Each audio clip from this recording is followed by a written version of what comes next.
This is WFYI News Now. It's Wednesday, February 18th, and I'm Sarah Neal Estes. Here are today's Central Indiana and statewide stories. An ICE detainee has died while in custody at the Miami Correctional Facility north of Kokomo. Samantha Horton reports. Immigration and Customs Enforcement records show Lord Sim, a Cambodian national, is being held at Miami Correctional Facility. The 59-year-old was found unresponsive in a cell and pronounced dead shortly after 7 a.m. Monday morning, according to a congressional notification shared by immigration researcher Austin Coker. The cause of death is under investigation. Sim came to the U.S. as a refugee and became a lawful permanent resident in the 80s. In 2006, an immigration judge ordered his removal to Cambodia following several convictions. Sim was put under arrest and detained last December. I'm Samantha Horton in Indianapolis.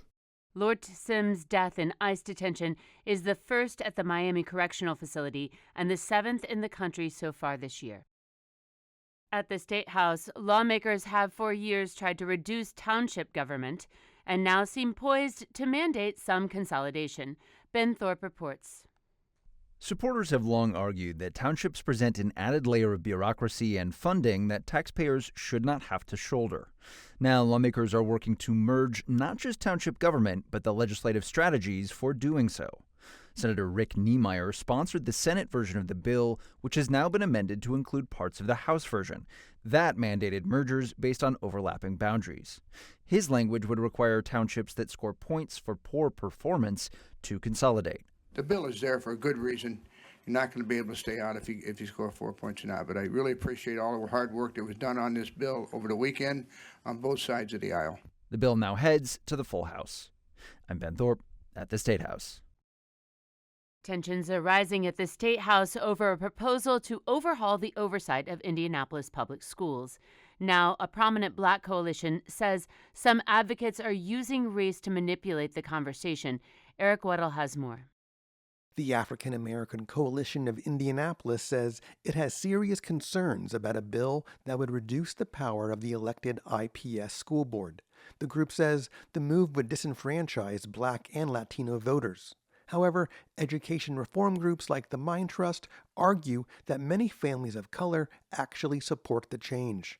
During a recent hearing, Mind Trust Senior Vice President Kim Preston told lawmakers that opposition to the bill is coming from a white, wealthy demographic. Coalition leaders call those claims a manipulation. They say the groups supporting the bill are ignoring that many Black parents and clergy members oppose the changes. I'm Eric Weddle. In southwest Indiana, a commercial turkey flock in Sullivan County has been hit with bird flu. Public Information Director of the Indiana Board of Animal Health, Denise Darris-Spears, says the owner of the 45,000 bird flock noticed many turkeys died overnight late last week. The case was confirmed Saturday. This is the first time we've had a case in memory in Sullivan County, so this is an unusual finding from that perspective. However, it's that time of year when we're going to start seeing cases crop up. Spring brings migratory waterfowl known to carry high pathogen avian influenza.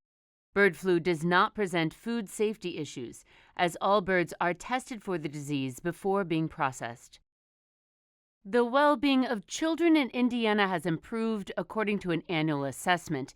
Jill Sheridan reports. The new Kids Count data examines youth outcomes including health, education, economic, and family factors. Indiana's overall national ranking improved from 27th to 25th this year, with better outcomes in many areas.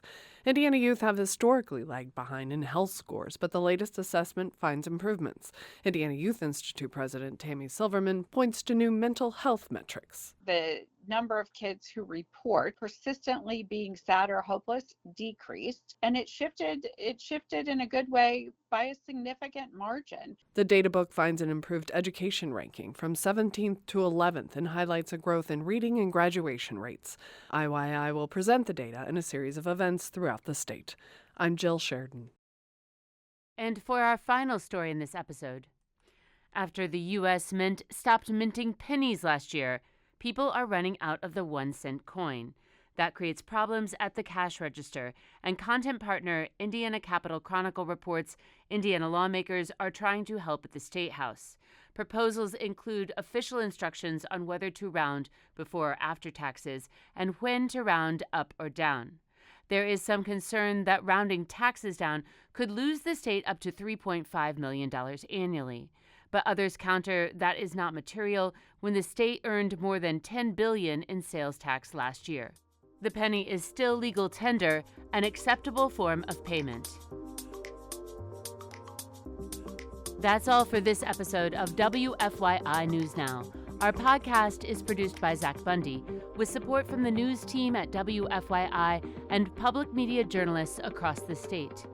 Kendall Antron produced our music, and if you liked today's episode, remember to subscribe and share, and follow WFYI on Facebook, Instagram, TikTok, and YouTube to get the latest updates from our newsroom anytime. Thank you for listening. We'll see you tomorrow.